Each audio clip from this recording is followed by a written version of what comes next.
2020년 마지막 송년주일 예배 나오신 성도님들을 주님의 이름으로 축복합니다. 함께 찬양하시겠습니다.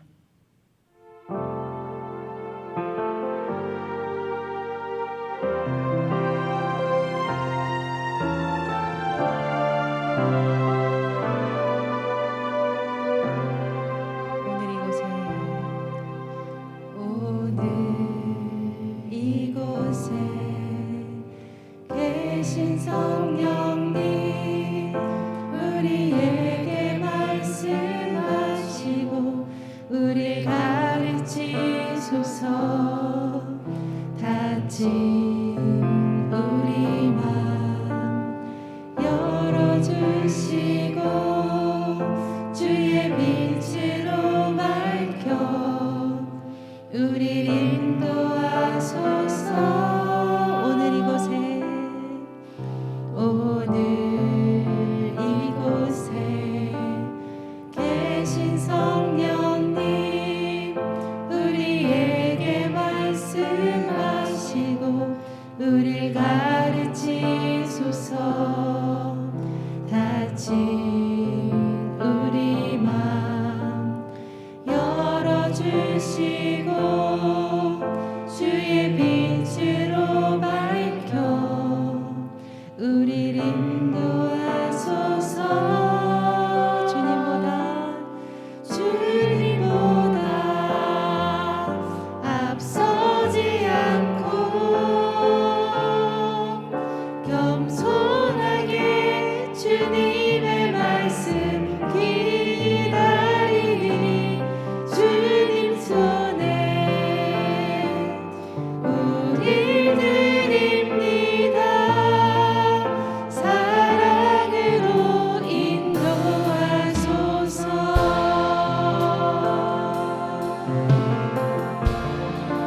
오늘 이곳에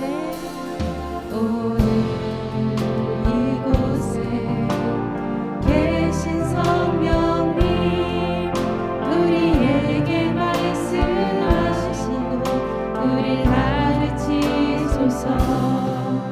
닫힌 우리 맘 열어주시고 주의 빛으로 밝혀 우리를 인도하소서.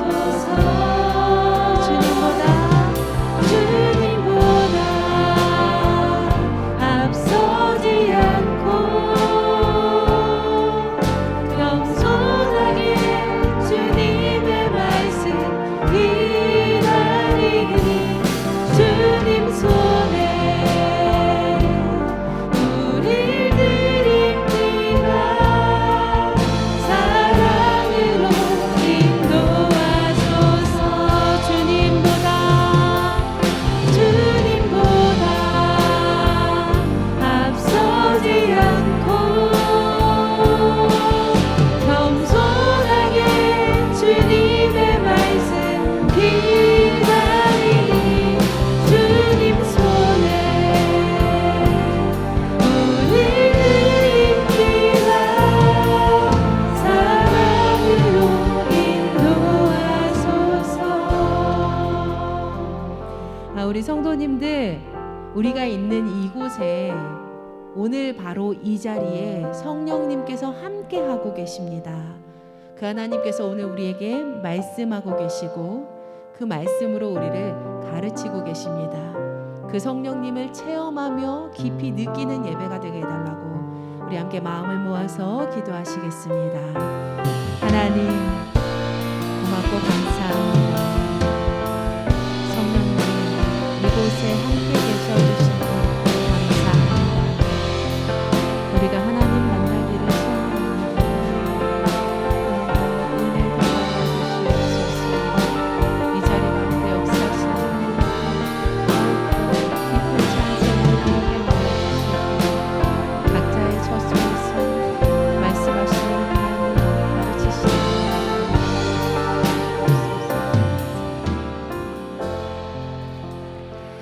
하나님 아버지 고맙고 감사합니다. 오늘 이곳에 성령님 계셔주시니 감사합니다.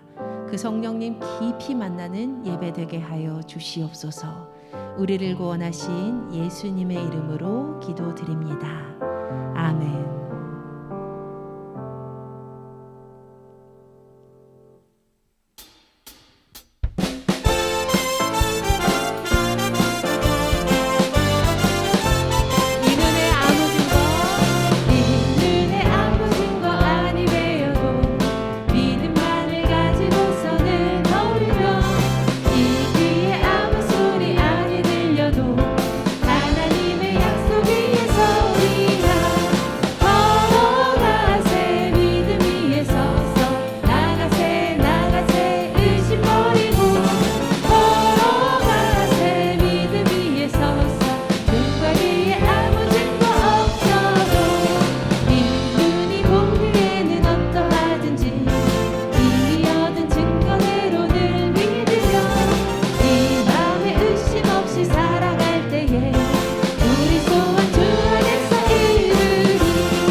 그런데 우리 하나님은 한 번도 우리를 실망시키신 적이 없으신 참 좋은 하나님이십니다. 2020년도 지난 한 해를 다 돌아보시면, 아니 우리의 인생을 돌아보시면 지나온 모든 세월 가운데 그 어느 것 하나도 주님의 손길이 미치지 않은 부분이 없음을 고백하게 되실 것입니다. 이 시간 한 번 더 하나님의 은혜를 생각하시며, 하나님 지난 한 해 가운데 은혜 주시니 감사합니다. 오늘도 이렇게 예배할 수 있게 하시니 감사합니다. 우리 마음을 담아 주님께 믿음의 고백을 올려드렸으면 좋겠습니다. 기도하시겠습니다. 하나님 고맙고 감사합니다.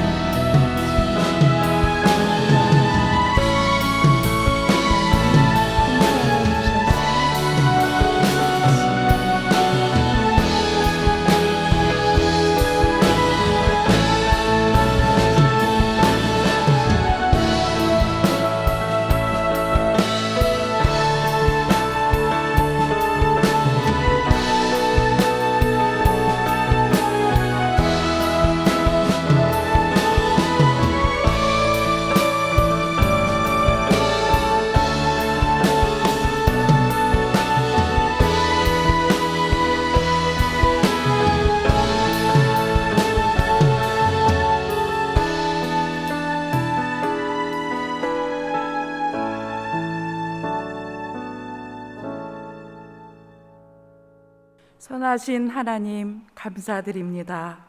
주께 드리는 귀한 예배의 시간 신령과 진정으로 예배하게 하옵소서. 성령으로 온전히 인도하여 주옵소서. 주 예수 그리스도의 이름으로 기도합니다. 아멘.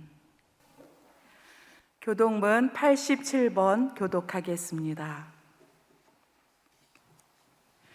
또 내가 새 하늘과 새 땅을 보니 처음 하늘과 처음 땅이 없어졌고 바다도 다시 있지 않더라. 또 내가 봄에 거룩한 성 새 예루살렘이 하나님께로부터 하늘에서 내려오니 그 준비한 것이 신부가 남편을 위하여 단장한 것 같더라.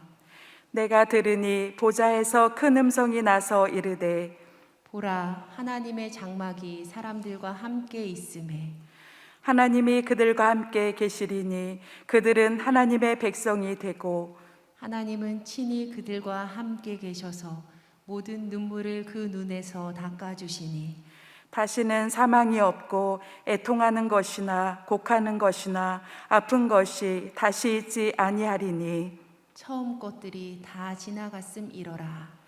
보좌에 앉으신 이가 이르시되 보라, 내가 만물을 새롭게 하노라. 아멘.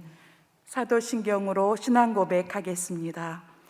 전능하사 천지를 만드신 하나님 아버지를 내가 믿사오며 그 외아들 우리 주 예수 그리스도를 믿사오니 이는 성령으로 잉태하사 동정녀 마리아에게 나시고 본디오 빌라도에게 고난을 받으사 십자가에 못 박혀 죽으시고 장사한 지 사흘 만에 죽은 자 가운데서 다시 살아나시며 하늘에 오르사 전능하신 하나님 우편에 앉아 계시다가 저리로서 산자와 죽은 자를 심판하러 오시리라.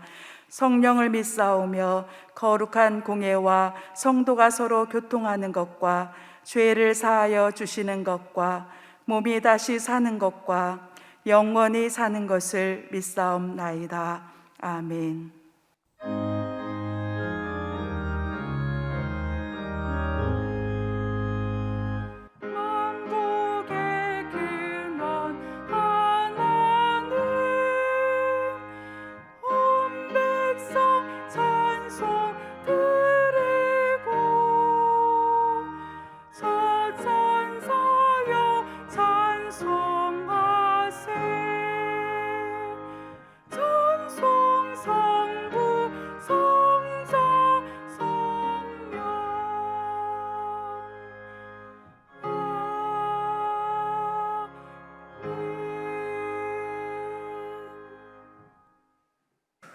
(2020년을) 지금까지 인도하시고 함께해 주신 에베네셀의 하나님, 오늘도 만왕의 왕 만유의 주가 되시는 하나님께 찬양과 기도 말씀으로 거룩한 예배를 드리는 이 자리에 참여하게 하시니 감사드립니다. 코로나 바이러스로 인하여 지금의 상황을 볼 때 우주 만물을 창조하신 하나님 앞에서 저희들이 얼마나 나약하고 연약한 존재인지 알게 된 계기가 된 줄 믿습니다. 앞만 바라보며 브레이크 없이 달려가던 욕망으로 가득 찬 문명의 발걸음들을 되돌아보게 하시고 걸어가신 하나님 앞에 회개와 회복의 계기가 될 수 있도록 긍휼을 베풀어 주시옵소서. 비록 두터운 외투로 온몸을 감싸는 쌀쌀한 겨울에 온라인으로 드리는 예배지만 마음과 정성을 다해 드리는 이 예배를 기쁘게 연락하여 주시고 오직 하나님께만 집중하며 순결한 마음으로 나아갈 때에 아버지의 크신 사랑으로 충만하게 채워 주시옵소서. 하나님 아버지, 지난 1년을 되돌아보면서 하나님께서 우리 교회에 부어주신 크신 은혜가 참으로 많았음을 고백합니다. 많은 성도들이 등록하여 함께 믿음의 길을 걷게 하시니 감사드립니다. 기쁨으로 사랑으로 서로 섬기며 봉사하게 하여 주시옵소서. 모든 성도들이 더욱더 겸허한 마음으로 하나가 되어서 사랑으로 서로 종노릇하게 하여 주시옵소서. 우리 안에 하나님의 통치가 온전히 드러날 수 있도록 성령님 임하시고 일하여 주시옵소서. 각자의 삶 속에서 자그마한 꿈에 허덕이며 살지 않고 하나님의 비전에 매여 사는 믿음의 지체들로 세워 주시옵소서. 우리 주위에 있는 불신자들을 긍휼히 여기는 마음을 주시며 선교 현장에서 복음을 위해 헌신하고 있는 선교사들을 품게 하시고 우리 교회가 이 일에 앞장설 수 있도록 하나님 축복하여 주시옵소서. 이제 새로운 해를 앞두고 제일교회가 나아갈 방향을 정하고 새로운 도약을 위한 계획을 준비하고 있습니다. 전심으로 하나님을 찾으며 사랑하는 마음과 세상을 향한 사랑의 비전들을 우리 모든 성도들이 가지게 하여 주시옵소서. 그 마음과 비전을 품고 나아갈 때에 친히 이루시는 하나님을 날마다 새롭게 목도하게 하옵소서. 한 해 동안 교회와 성도들을 돌보며 말씀과 기도에 힘쓰신 담임 목사님과 모든 교육자들의 헌신을 기억하여 주시옵소서. 내년에도 성령의 인도함을 받는 선한 목자로서 말씀과 지혜가 충만하며 영육간의 강건함을 허락하셔서 맡겨진 모든 사역마다 풍성한 열매를 맺는 2021년이 될 수 있도록 인도하여 주시옵소서. 이 시간 하나님께 귀 쓰시는 담임 목사님의 말씀을 대언자로 세우셔서 감사드립니다. 늘 성령의 지혜로 충만케 하셔서 생명의 말씀을 증거할 때 저희들은 하나님의 말씀으로 받아서 순종하며 삶 가운데 하나님의 사랑을 실천하는 성도들로 세워 주시옵소서. 존귀하신 예수님의 이름으로 기도하옵나이다. 아멘.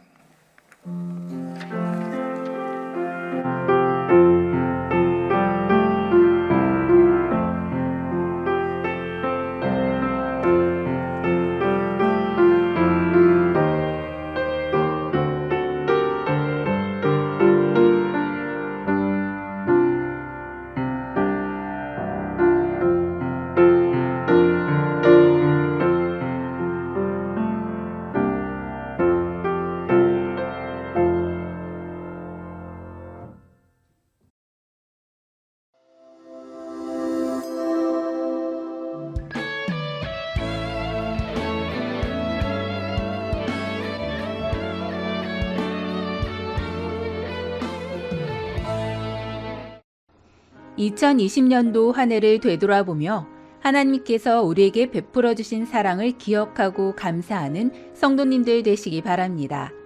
12월 마지막 주 교회 소식입니다. 예배 안내입니다.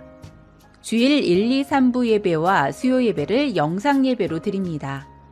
온세대 예배는 가정 예배로 드리며 새벽 예배는 교회에 모이지 않고 개인 묵상으로 합니다. 매일 새벽 스마트폰 문자를 통해 묵상 내용을 보내드리니 매일 말씀을 가까이 하는 성도님들 되시기 바랍니다. 유튜브 채널에서 의정부 제일교회를 검색하셔서 구독과 알림 설정을 전체로 해두시면 예배가 시작될 때 실시간 안내를 받으실 수 있습니다. 코로나 바이러스의 예방과 확산 방제에 협력하고자 모든 속회와 소그룹 모임을 비대면으로 진행합니다. 성도님들께서는 문자나 전화, SNS 등을 활용하여 주시기 바랍니다. 매일 각 가정에서 코로나 바이러스로 인해 어려움을 겪는 분들과 의료진, 공무원, 나라와 교회, 그리고 가정을 위해 중보기도해 주시기 바랍니다. 다음은 헌금 안내입니다. 헌금을 드리는 방법은 계좌로 이체하는 것과 교회 방문 두 가지가 있습니다. 먼저 계좌로 헌금을 드리실 때는 반드시 입금자 아란에 이름, 생년, 헌금명을 기록하여 주시기 바랍니다. 다음으로 교회 방문하실 경우에는 매일 오전 10시부터 오후 5시까지 1층 사무실에서 헌금을 드리실 수 있습니다. 송구영신 예배는 이번 주 목요일 저녁 11시 영상 예배로 드립니다. 특별히 송구영신 예배 중 가정 성만찬 예식이 있습니다. 성만찬에 필요한 성만찬 키트는 이번 주 수요일 교회 입구에서 워크스루나 드라이브스로 받아가실 수 있습니다. 시간은 주보와 화면을 참고해 주시기 바라며 이때 신년 말씀 카드를 나누어 드립니다. 2021년 1월, 2월 매일 성경 큐티책과 신년 달력이 사무실에 준비되어 있습니다. 속장님들께서는 매일 오전 10시부터 5시까지 교회에 오셔서 필요한 수만큼 수령해 주시기 바랍니다. 청년과 교회학교 어린이, 학생 또한 교회에 오셔서 받아가시기 바랍니다. 2021년 1월 성전 헌화를 신망하는 성도님들께서는 사무실로 연락해 주시기 바랍니다. 오늘 성전 헌화는 이종수 집사님, 그리고 강성훈 학생이 생일 감사로 헌화였습니다. 하나님을 향한 믿음 안에 견고히 서가며 언제 어디에서나 쓰임받는 주님의 귀한 가정과 자녀가 되도록 기도해 주시기 바랍니다. 성도님들 모두 건강하시고 평안한 한 주간 되시기 바랍니다. 사랑이 넘치는 예수님의 가족, 의정부 제1교회 소식이었습니다. 거룩한 주일에 주님 앞에 나와 예배하는 모든 믿음의 가족들을 축복하고 사랑합니다. 오늘은 송년주일입니다. 지난 한 해 동안 우리가 52주를 열심히 주님 앞에 예배를 드리며 달려왔는데 참 힘들고 어려웠던 한 해가 지나갔습니다. 우리 옆에 계신 분들과 함께 인사하시고 또 혼자 계신 분들은 저랑 인사하실 때 이렇게 인사했으면 좋겠습니다. 지난 한 해 수고 많았습니다. 지난 한 해 수고 많으셨습니다. 우리가 애쓰고 수고한 모든 것들 하나님께서 기억하시고 반드시 우리에게 갚아 주실 줄로 믿습니다. 어려운 가운데서도 우리가 신앙생활을 하려고 애썼던 모든 것들이 다 주님의 은혜로 우리에게 갚아질 줄로 믿습니다. 그런 은혜가 예배드리는 모든 처소에 가정마다 있으시기를 예수님의 이름으로 축복합니다. 이제 우리 함께 오늘 하나님께서 우리에게 주신 말씀을 듣겠습니다. 오늘 우리에게 주시는 하나님의 말씀은 누가복음 16장 19절에서 31절 말씀입니다. 한 부자가 있어 자색옷과 고운 베옷을 입고 날마다 호화롭게 즐기더라. 그런데 나사로라 이름하는 한 거지가 헌대투성이로 그의 대문 앞에 버려진 채 그 부자의 상에서 떨어진 것으로 배불리려 하매 심지어 개들이 와서 그 헌대를 핥더라. 이에 그 거지가 죽어 천사들에게 받들려 아브라함의 품에 들어가고 부자도 죽어 장사되매 그가 음부에서 고통 중에 눈을 들어 멀리 아브라함과 그의 품에 있는 나사로를 보고 불러 이르되 아버지 아브라함이여 나를 긍휼히 여기사 나사로를 보내어 그 손가락 끝에 물을 찍어 내 혀를 서늘하게 하소서. 내가 이 불꽃 가운데서 괴로워하나이다. 아브라함이 이르되 예 너는 살았을 때에 좋은 것을 받았고 나사로는 고난을 받았으니 이것을 기억하라. 이제 그는 여기서 위로를 받고 너는 괴로움을 받느니라. 그뿐 아니라 너희와 우리 사이에 큰 구렁텅이가 놓여 있어 여기서 너희에게 건너가고자 하되 갈 수 없고 거기서 우리에게 건너올 수도 없게 하였느니라. 이르되 그러면 아버지여 구하노니 나사로를 내 아버지의 집에 보내소서. 내 형제 5이 있으니 그들에게 증언하게 하여 그들로 이 고통받는 곳에 오지 않게 하소서. 아브라함이 이르되 그들에게 모세와 선지자들이 있으니 그들에게 들을지니라. 이르되 그렇지 아니하니이다. 아버지 아브라함이여, 만일 죽은 자에게서 그들에게 가는 자가 있으면 회개하리이다. 이르되 모세와 선지자들에게 듣지 아니하면 비록 죽은 자 가운데서 살아나는 자가 있을지라도 권함을 받지 아니하리라 하였다 하시니라. 이는 우리에게 주시는 하나님의 말씀입니다. 아멘.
임마누엘 묵상, 오늘은 그 마지막 시간으로 책임을 물으실 것입니다 라고 하는 제목으로 함께 말씀을 나누겠습니다. 어떤 한 집사님이 백화점 주차장에 차를 세워놓고 돌아와 보니까 차가 많이 부서져 있었습니다. 와이퍼에 이렇게 보니까 쪽지가 하나 끼워져 있었습니다. 그래서 이 집사님이 쪽지를 보고는 이제 이 사람이 연락처를 적어놨나 보다 하고 봤는데, 내용을 읽고는 뒤집어지고 말았다 하는 그런 내용입니다. 쪽지의 내용이 어땠냐면 이렇게 써 있었다 그래요. 주차를 하려다가 당신의 차를 훼손했습니다. 주변의 목격자들이 지금 이 쪽지를 쓰는 나를 바라보고 있습니다. 그들은 분명히 내가 이름과 연락처를 적고 있다고 생각할 것입니다. 그럼 이만. 예. 옆에서 사람들이 보고 있으니까 뭔가 적는 것처럼 썼는데 결국 연락처는 적지 않고 갔다는 그런 얘기입니다. 책임을 지지 않겠다라는 그런 이야기죠. 이 강림절기를 지나면서 성탄절을 지나면서 주님께서 우리에게 물으시는 건 크리스찬으로서의 진정한 책임입니다. 요즘 우리 교회의 모습을 바라보면서 우리 교회가 사회적 책임을 다하고 교회로서의 마땅한 모습을 보여야 하는 그런 것들이 훼손되는 모습들을 많이 봅니다. 주님께서 우리에게 반드시 이 모든 일에 대해서 책임을 물으실 것이다 라는 걸 잊지 말아야겠습니다. 무엇보다 목회자인 저부터 이것에 대해서 깊이 생각하고 반드시 우리가 이 일에 대해서 책임을 져야 할 것이다 라는 걸 기억해야 되겠다, 이렇게 생각합니다. 우리가 신앙생활을 하면서 신앙을 흉내낼 수는 있습니다. 그런데 정말 진짜 신앙인가 아닌가 라고 하는 건 책임에서 아주 명확하게 밝혀집니다. 책임이라는 말의 영어는 responsibility이죠. 근데 response라고 하는 말과 ability라고 하는 말이 합해진 겁니다. 다시 말하면 응답하는 능력이라고 뜻풀이를 해볼 수가 있습니다. 하나님의 부르심에 대해서, 우리가 사는 이 세상에 대해서 또 하나님은 우리가 응답하기를 원하십니다. 마땅한 반응을 보이기를 원하십니다. 그리고 우리에게 마땅히 해야 될 우리의 응답, 우리의 반응에 능력이 있다고 말씀하십니다. 우리가 세상에 응답하지 못하고 세상에 답을 주지 못하고 하나님의 부르심에 응답하지 못하는 것은 능력이 없어서가 아니라 무책임해서입니다. 오늘 본문, 우리가 지금 여러 번 읽는 이 본문이 우리에게 그것을 잘 말해줍니다. 혹시라도 이 본문을 여러분들이 오해하지 않으면 좋겠습니다. 오늘 본문은 부자는 나쁘고 가난한 사람은 옳다라는 그런 뜻이 아닙니다. 한때 이 세계 안에서, 세상 안에서는 부자는 나쁘고 가난한 자는 옳다라고 하는 이데올로기가 판치던 그런 세상이 있습니다. 그런데 그런 것 성경이 말하고 있는 건 아닙니다.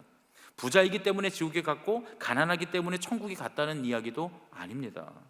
오늘 본문은 정확하게 우리에게 이 전후 맥락을 잘 파악해야 알 수 있는 그런 대답을 들려줍니다. 예수님께서 오늘 이 비유를 말씀하시기 전에 누가복음 16장 14절에서 15절에 보면 바리새인들에 대해서 이렇게 말씀하십니다. 바리새인들은 돈을 좋아하는 자들이라. 이 모든 것을 듣고 비웃거늘 예수께서 이르시되 너희는 사람 앞에서 스스로 옳다 하는 자들이나 너희 마음을 하나님께서 아시나니 사람 중에 높임을 받는 그것은 하나님 앞에 미움을 받는 것이니라. 이들이 비웃은 내용이 뭡니까? 예수님께서 재물과 다른 주인을 겸해서 섬길 수 없다, 두 주인을 섬길 수 없다라고 하는 그런 말씀에 대한 겁니다. 이들은 돈을 사랑하면서도 하나님을 잘 섬길 수 있다고 그렇게 생각했던 것 같습니다. 그런데 예수님은 인간의 속성을 잘 알고 계셨어요. 결국 돈과 하나님 두 가지를 동시에 섬길 수 있는 것이 아니라 한 가지를 선택할 수밖에 없다는 것, 그것이 우리 인간의 연약함이라는 것을 알고 계셨습니다. 사람은 흔히 하나님과 돈 중에 둘 중에 하나를 자기의 주인으로 삼는 경향이 있다라고 하는 사실을 주님 아셨던 거죠. 아마도 바리새인들은 이렇게 생각했을 것 같아요. 내가 돈을 가지고 내 돈을 갖고 내 마음대로 사용하는데 무슨 문제가 있냐? 내가 내 돈을 갖고 예배하고 내 돈을 갖고 구제하고 그리고 또 내 돈을 갖고 즐기는데 사용하는 것, 그것이 무슨 상관이 있냐? 그런 얘기죠. 문제는 돈을 좋아하고 자기가 그 돈을 가지고 즐기는 것 때문에 자기 앞에 주어진 하나님께서 우리에게 부탁하신 그 책임에 대해서 무감각하게 되고 무책임하게 된다는 데 문제가 있습니다. 자기의 신앙적 책임, 하나님께서 부르신 소명의 책임을 외면하는 거죠. 부자이기 때문에 잘 먹고 잘 사는 게 당연하죠. 그런 환경과 여건이 주어져 있으니까 그걸 누리는 건 당연합니다. 우리가 주목해야 될 것은 19절과 21절의 말씀인데, 한 부자가 있어 자색옷과 고운 베옷을 입고 날마다 호화롭게 즐기더라. 그런데 나사로라 이름하는 한 거지가 헌데투성이로 그의 대문 앞에 버려진 채 그 부자의 상에서 떨어지는 것으로 배불리려 하며 심지어 개들이 와서 그 헌데를 핥더라. 그리고 나서 이야기가 반전이 됩니다. 부자와 거지 둘 다 죽지요. 그리고 거지는 천사들에게 받들려서 아브라함의 품에 안겼고, 부자는 음부에서 고통 중에 아브라함 품에 안긴 거지의 모습을 보게 됩니다. 이 말씀을 보면서 우리가 오해하지 말아야 될 것, 가난하기 때문에 천국에 가고 부자이기 때문에 지옥에 간 것이 아니라는 거예요. 성경은 하늘나라에 가는 조건이 돈에 있지 않고 믿음에 있다고, 하나님의 은혜를 받아들이는 그 믿음에 있다고 분명히 말씀하십니다. 분명한 것 한 가지는 부자가 지옥에 간 것은 믿음이 없었기 때문이었겠지요. 그런데 어떻게 믿음이 없는 자라는 걸 알 수 있느냐? 믿음이 있는 사람이라면 자기 앞에 펼쳐져 있는 이 상황에 대해서 믿음 있는 사람으로서의 책임을 다했을 것이기 때문입니다. 그는 믿음과는 별개의 삶을 살았습니다. 지난 시간에도 말씀드렸지만 분명히 무언가 알고는 있었던 것 같아요. 하나님이 계시고 하나님 나라가 있다고 하는 것도 지식으로는 알고 있었던 것 같습니다. 그런데 자기의 눈앞에 어떤 상황이 펼쳐졌을 때 그것을 믿음으로 반응하지 않았다는 거예요. 그런 사람을 우리가 어떻게 믿음이 있다고 말하겠습니까? 정말 믿음이 있었다면 그 상황에 대해서 믿음으로 반응을 했겠죠. 중요한 사실은 그 부자의 집 앞에 거지가 있었다는 거예요. 비참한 삶을 사는 사람이 그 문 앞에 있었다는 겁니다. 적어도 하나님께서 우리에게 무리한 책임을 물으시지는 않는다는 거예요. 하나님은 우리에게 감당할 만한 책임을 물으십니다. 요즘 우리나라도 인종차별의 문제를 심각하게 생각해 봐야 될 때가 됐습니다. 민족주의나 또 우리 순혈주의가 얼마나 이 사회를 병들게 하고 또 많은 사람들을 아프게 하는가에 대한 이야기를 예전에 한번 드린 적이 있습니다. 그래서 우리 교회에서도 나라와 민족을 위해서 기도하다가 민족이라고 하는 단어를 뺐어요. 왜냐하면 지금 우리나라는 이제 다문화 사회이기 때문에 우리가 우리 순혈, 이 극동 지방에 있는 한국, 이 대한의 민족이라고 하는 것, 이걸 주장하면 우리 주변에 있는 다문화 가족들이 다 상처를 입게 돼 있습니다. 그것이 옳다고 생각하고 그것이 맞다고 생각하면 그게 이제 우리나라에서도 인종차별이 되는 거예요. 점점 다문화 사회가 되어가고 있기 때문에 우리도 이제는 인종차별의 문제를 좀 생각해야 될 때가 됐어요. 다문화 가정들이 사회적으로, 문화적으로, 우리의 인식적으로 별로 그렇게 보호받지 못하는 그런 사회입니다. 블라인드 사이드라고 하는 영화가 있어요. 제가 아주 좋아하는 영화인데 미국은 우리가 겪는 것보다 훨씬 더 이 다문화 가정에 대한 편견이 많고 또 인종차별이 많죠. 그리고 훨씬 무서운 인종차별을 겪었던 그런 나라입니다. 그리고 그런 편견이 알게 모르게 오늘날에도 많이 존재한다고 해요. 이 블라인드 사이드라고 하는 영화는 버려진 한 아이가 어떻게 훌륭한 인물이 되는가를 그려 보여줍니다. 10대에 버려졌던 아이 마이클 오라고 하는 이 흑인 소년이 어떻게 위대한 인물이 되어가는가, 그것을 과정을 잘 그려주고 있는 그런 영화입니다. 아버지가 자살을 했다는 사실을 교장 선생님이 전해줘서 이 아이가 알게 됩니다. 사실은 아버지를 만난 기억도 희미해요. 엄마는 약물 중독에 빠져서 어린 시절에 강제로 경찰이 와서 엄마와 이 아이를 분리를 시킵니다. 격리를 시킵니다. 그래서 사람들에게 여기저기 얹혀 살면서 고아처럼 떠돌았습니다. 18살에 이 아이의 이름을 빅마이크, 등치가 크거든요. 그래서 빅마이크라고 사람들이 부르는데 그게 너무 싫었어요. 그가 다니던 기독교 사립학교에서 그를 투명 인간과 같은 존재로 그렇게 취급합니다. 아무도 그에게 주목하지 않고 학습도 부진했고 법적 보호자가 없는 상태에서 그가 그 학교에 받아들여진 건 운동신경이 좋다는 이유 하나뿐이었어요. 그리고 그 학교가 기독교 학교이기 때문에 받아들여 줬다는 거였어요. 그러던 어느 날 자기를 데려온 그 아저씨 집, 이 얹혀 사는 집의 그 거실에서 잠을 자다가 부부가 막 싸우는 소리를 듣게 됩니다. 그리고 자기 자신이 그 집안에서 얼마나 부담스러운 존재인가를 알게 돼요. 그래서 떠나야 되겠구나 하고 결심을 하고 그 집을 떠납니다. 늘 무표정하고 슬픈 아이예요. 사실 아이라고 하기엔 등치가 너무 크긴 한데 그래도 아이는 아이죠. 무채색이라고 하는 표현이 맞을 정도로 그 삶에 컬러가 없는 그런 슬픈 삶을 살아갑니다. 그렇게 사람들을 피하면서 살아가던 어느 날, 추수감사절 전날, 기온이 뚝 떨어져서 추운데 반소매와 반바지를 입고 걸어가던 그 아이 앞에 차 한 대가 멈춰섭니다. 전형적인 미국 중산층 가정의 부인이 운전을 하고 있었고, 그녀의 이름이 리앤이라고 하는 그런 사람이었습니다. 리앤 아주머니가 갈 곳이 있냐고 물어요. 그리고는 그 집에 데려갑니다. 그리고 하루하루 자기의 가족으로 받아들여주기 시작합니다. 오래전에 헤어진 어머니를 찾기 위해서 마이클과 슬럼가로 함께 간 리앤 아주머니는 옷을 사주고 새로운 침대에 새로운 방을 마련해 줍니다. 처음 가져보는 방이고 처음 누워보는 침대예요. 자기 침대였어요. 그 가족 안에서 보호를 받으면서 마이클 오어의 삶에 변화가 일어나기 시작합니다. 적성 검사를 통해서 보호 본능이 98%라고 하는 검사 결과를 받게 돼요. 그래서 미식 축구팀에서 가장 중요한 쿼터백을 보호하는 수비수, 그걸 맡고 훈련을 받게 됩니다. 신원 조회조차 안 되는 마이클을 법적 보증까지 서가면서 운전면허증을 따게 하고 가정교사를 붙여서 공부를 시킵니다. 결국 남부 백인 기독교 가정에서 흑인인 그가 양자가 되는 기적 같은 일이 벌어지게 됩니다. 미국 남부는 아직까지도 인종차별이 심하다고 하는 그런 이야기들이 있지요. 정말 쉽지 않은 그런 일이었습니다. 이 리앤 아주머니가 빅 마이크 대신 그 이름을 불러줍니다. 마이클이라고 불러주고 주변 사람의 눈길에 아랑곳하지 않고 그의 손을 잡아줍니다. 그리고 그는 슬럼가를 떠도는 그의 인생을 마감하고 미시시피 대학의 이제 미식축구 장학생이 됩니다. 그렇게 그가 블라인드 사이드, 사각지대에서 나오게 되는 이야기가 바로 이 영화 블라인드 사이드의 이야기입니다.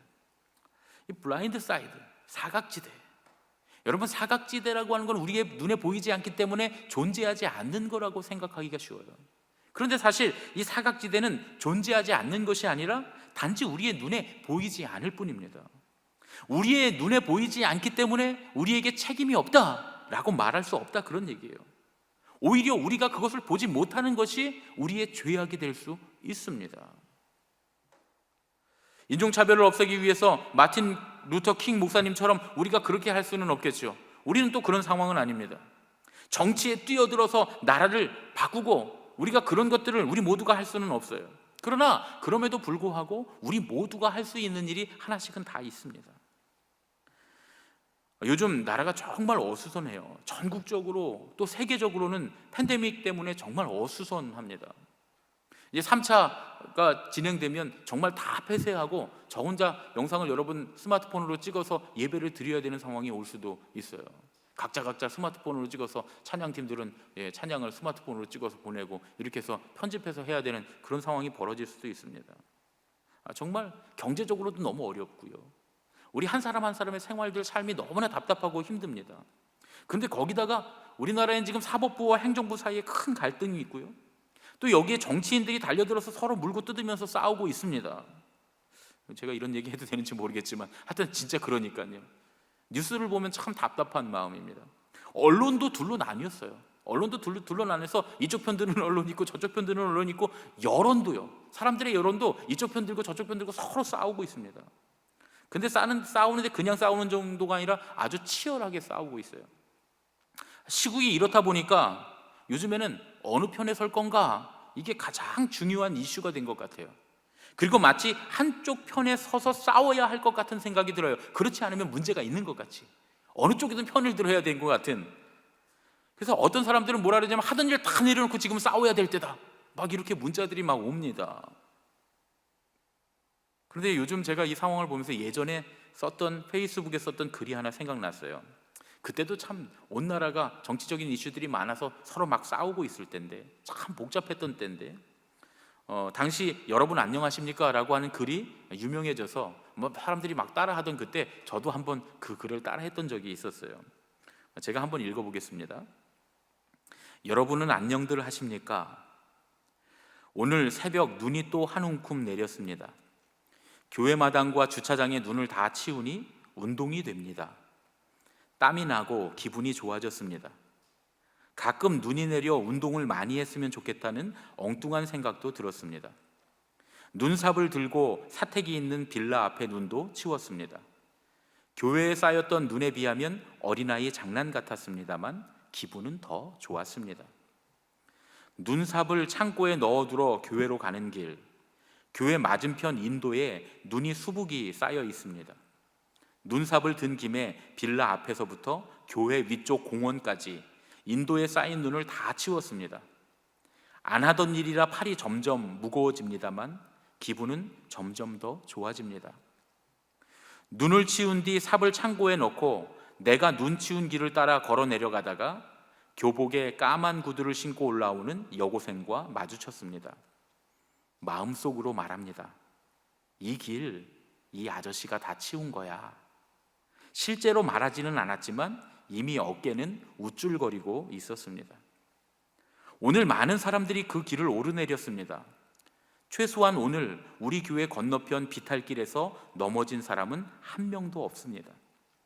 사실 그동안 우리가 걸었던 수많은 눈길에서 우리가 편안히 걸을 수 있었던 것도 우리가 모르는 누군가가 그 길을 치워주었기 때문입니다. 눈이 온다고 하늘을 탓할 수는 없습니다. 그저 내 집 앞 눈을 열심히 쓸어내면 온 동네가 깨끗해집니다. 눈이 다시 내립니다. 하지만 또 쓸면 됩니다. 여러분은 이 눈길에 안녕들 하십니까? 제가 썼던 글인데 제가 매번 교회 앞에 눈을 다 치운 건 아니에요. 보통은 새벽에 눈이 오면 새벽기도 끝나고 장로님들, 권사님들이 다 교회 마당을 쓸고 하는데 그날은 아침에 눈이 오는 바람에 새벽기도 끝나고 다 돌아가신 다음에 출근하시고 난 다음에 눈이 오는 바람에 눈이 너무 많이 쌓여서 제가 교회 주차장하고 혼자서 교회 앞에 마당하고 저희 집 앞 마당뿐만 아니라 저희 집 마당에서 쭉 올라가면 공원이 있거든요. 거기가 비탈길이라 사람들이 자주 넘어져요. 그래서 제가 거기까지 혼자 다 치웠습니다. 치워놓고 제가 쓴 글인데 매번 한 것도 아니고 그때 한 번 하고 말았는데 그땐 참 마음이 자랑스럽고 뿌듯하더라고요. 우리 주변에 여러 가지 많은 일들이 일어납니다. 우리가 의도했던 일도 있고 의도하지 못했던 일들도 있어요. 그런데 우리 주변에 일어나는 일들에 대해서 우리가 책임적이 되지 못하는 이유들이 있습니다. 여러 가지 이유가 있는데 우리가 무감각한 것도 그 이유가 될 수 있어요. 그런데 많은 경우에서 우리가 하는 일이 너무 미약하다, 결국 이까짓 것 갖고 무슨 일이 되겠나 하는 그런 마음이 들어서 스스로 포기하는 경우가 더 많은 것 같아요. 사회적인 악, 사회적인 부조리, 또 가난, 이런 것과 더불어 싸우기에 우리의 힘이 너무나 보잘것없이 보입니다. 그런데 한 가지 놀라운 사실은 우리가 하루하루 행하는 작은 일이 우리의 삶을 바꾸어 놓을 뿐만 아니라 이 세상도 바꾼다는 거예요. 어제 우리 아이들하고 함께 엊그제 성탄절에 밤에 아이들과 함께 만화를 하나 봤어요. 요즘 제가 만화를 좀 많이 보는데 저녁에 아이들과 함께 만화를 봤는데 이 클라우스라고 하는 만화였어요. 아카데미상 작년 2019년도에 아카데미상에 노미네이트 됐던 그런 만화인데 거기 나오는 유명한 대사가 하나 있어요. 옳은 일은 또 다른 옳은 일을, 선한 행동은 또 다른 선한 행동을 만들어낸다 라고 하는 그런 말이에요. 우리가 하는 작은 일이 작은 일 같지만 우리가 하는 그 작은 선한 행동이 또 다른 선한 행동을 만들어내고 그 선한 행동들은 또 다른 선한 행동들을 만들어내고 이것이 연쇄적으로 펼쳐지면서 우리의 삶을 바꿀 뿐만 아니라 세상도 바꿀 수 있다는 그런 이야기죠. 리차드 스톤스의 구멍난 복음에 나오는 이야기 아주 유명한 얘기입니다. 여러분들은 아마 여러 번 들어보신 이야기일 거예요. 한 사람과 100만 마리의 불가사리 이야기라는 그런 이야기예요. 어느 날 아침에 사나운 폭풍이 휩쓸고 지나간 해변으로 아침 산책을 주인공이 나갑니다. 수만 마리의 불가사리가 바람과 파도에 쓸려 나와서 해변에 널려 있는 광경을 보았어요. 생명의 근원인 물에서 떨어져 나와서 해변에서 꼼짝 않고 말라 죽을 것이기 때문에 그 불가사리들을 보니까 참 마음이 슬퍼졌습니다. 그리고 자신이 이 불가사리들에게 해줄 수 있는 일이 없다는 사실, 그 사실 때문에 절망하면서 모래 위에 앉아서 두 손으로 머리를 감싸쥐고 있었습니다. 그런데 그때 어떤 소리가 들렸어요. 멀리서 어떤 한 사람이 몸을 굽혔다 펴기를 반복하고 있는 거예요. 그래서 주인공이 궁금해서 몸을 일으켜서 그 사람 쪽으로 걸어갑니다. 그런데 그 사람이 한 번에 한 마리씩 불가사리를 물에 집어던지고 있는 거예요. 뭐 하시는 겁니까? 주인공이 물었어요. 그랬더니 그 사람이 말합니다. 불가사리를 구해주고 있지요. 그런데 보세요. 여기 불가사리는 수만 마리도 넘어요. 이거 몇 개 한다고 아무것도 달라지지 않아요. 그랬더니 그 사람이 주인공의 말에 대답하지 않고 허리를 굽히더니 불가사리를 또 한 마리 집어서 물속에 던져 넣습니다.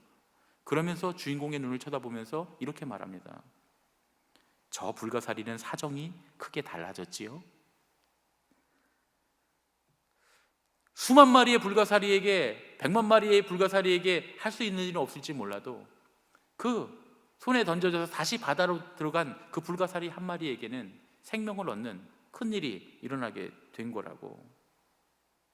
저는 우리 교회에 하나님께서 주신 비전이 있다고 믿습니다. 우리가 속해 있는 이 지역사회와 우리가 함께 살아가고 있는 이 사회에 빛을 던지라는 그런 주님께서 주신 비전이 있다고 저는 믿습니다.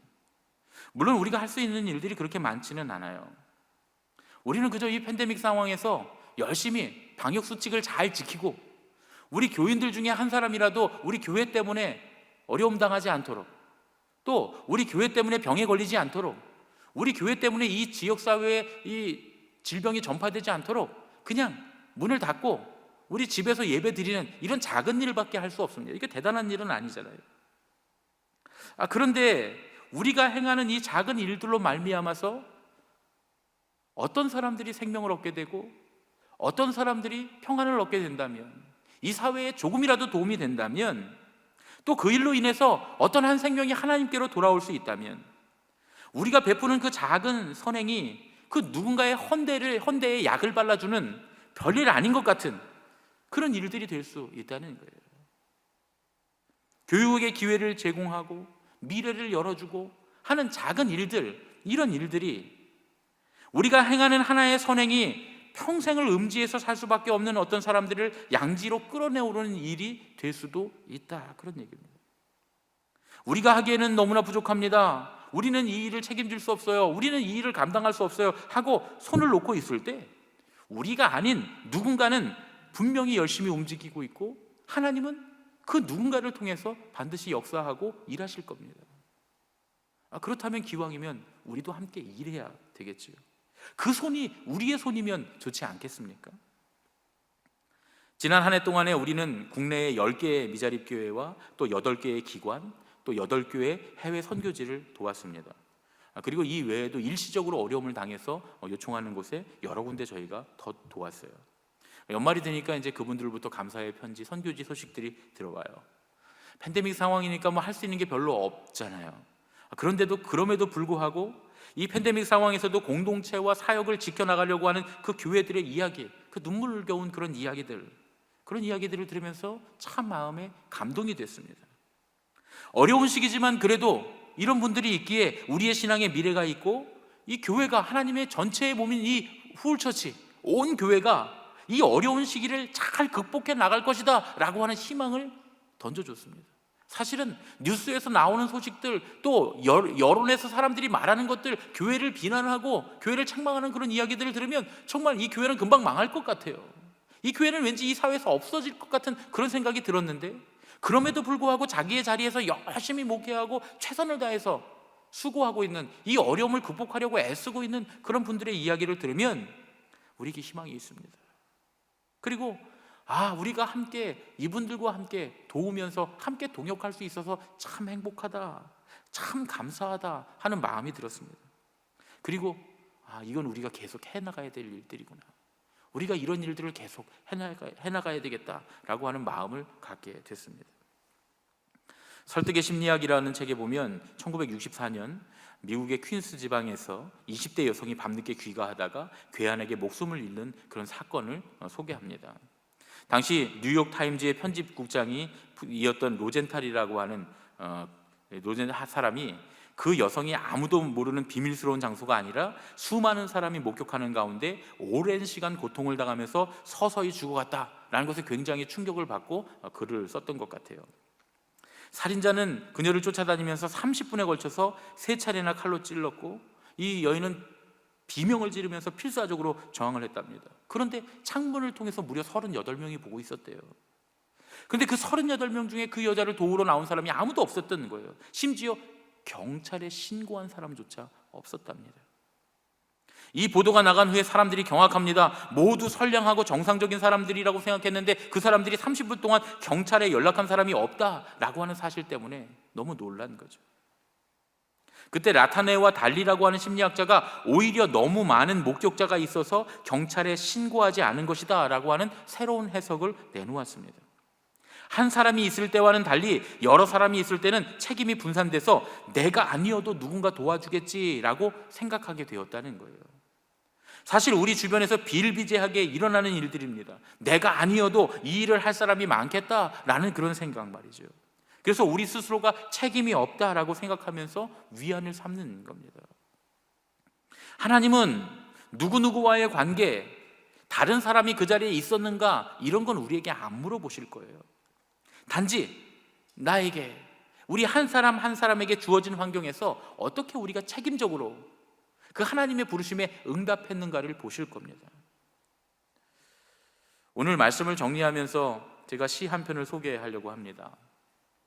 요즘 또 시가 좋아졌어요. 외롭고 고독하게 있다 보니까 시를 좀 많이 읽게 됩니다. 윤동주 시인의 내 인생의 가을이 오면 이라고 하는 그런 시예요. 제가 읽어드릴게요. 내 인생의 가을이 오면 나는 나에게 물어볼 이야기들이 있습니다. 내 인생의 가을이 오면 나는 나에게 사람들을 사랑했느냐고 물을 것입니다. 그때 가벼운 마음으로 말할 수 있도록 나는 지금 많은 사람들을 사랑하겠습니다. 내 인생의 가을이 오면 나는 나에게 열심히 살았느냐고 물을 것입니다. 그때 자신 있게 말할 수 있도록 나는 지금 맞이하고 있는 하루하루를 최선을 다하며 살겠습니다. 내 인생의 가을이 오면 나는 나에게 사람들에게 상처를 준 일이 없었느냐고 물을 것입니다. 그때 자신 있게 말할 수 있도록 사람들을 상처 주는 말과 행동을 하지 말아야 하겠습니다. 내 인생의 가을이 오면 나는 나에게 삶이 아름다웠느냐고 물을 것입니다. 그때 기쁘게 대답할 수 있도록 내 삶의 날들을 기쁨으로 아름답게 가꾸어 가야겠습니다. 내 인생의 가을이 오면 나는 나에게 어떤 열매를 얼마만큼 맺었느냐고 물을 것입니다. 내 마음밭에 좋은 생각의 씨를 뿌려 좋은 말과 좋은 행동의 열매를 부지런히 키워야 하겠습니다. 여러분, 우리의 인생에 가을이 오면 우리 스스로 묻지 않아도 분명 하나님께서 우리에게 물으실 겁니다. 우리 인생에 하나님께서 물으시는 그날에 하나님 앞에 내어드릴 열매가 있는 저와 여러분이 되시기를 예수님의 이름으로 축원합니다. 이 시간 우리 함께 주가 일하시네 찬양하고 기도하고 봉헌하겠습니다.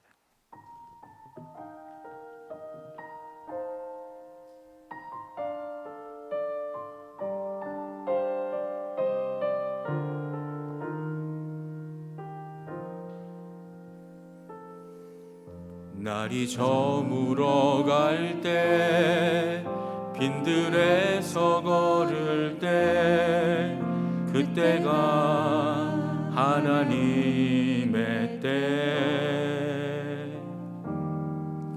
내 힘으로 안 될 때 빈손으로 걸을 때 내가 고백해 여호와 이래 날이 저물어 갈 때 날이 저물어 갈 때 빈들에서 걸을 때 그때가 하나님의 때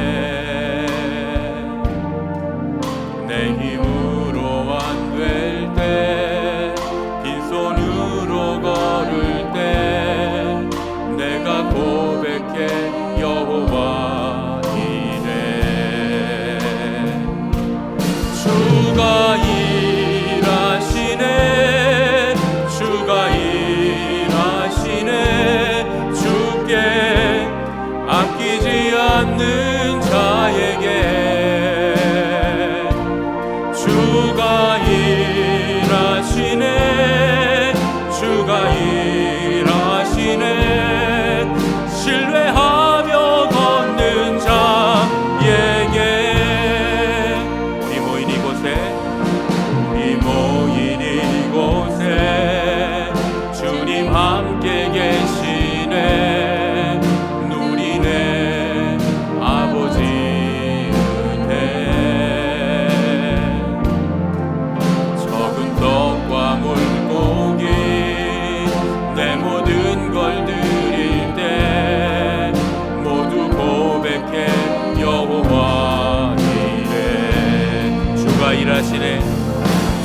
주가 일하시네 주가 일하시네 주께 아끼지 않는 자에게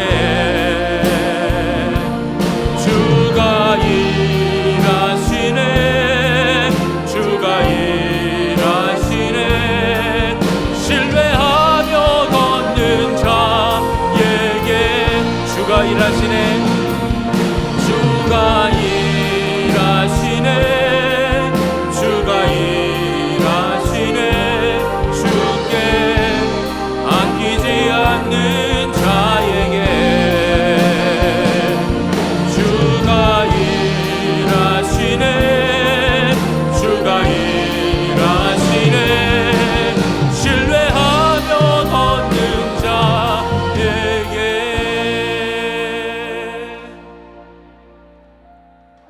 거룩하신 아버지 하나님, 자비하신 주님, 오늘 이 시간 주님 우리와 임마누엘 하시는 주님의 은혜를 우리가 생각하며 주님께 감사와 영광을 드립니다. 주님, 우리와 함께 하심에 우리가 어떻게 응답해야 하겠습니까?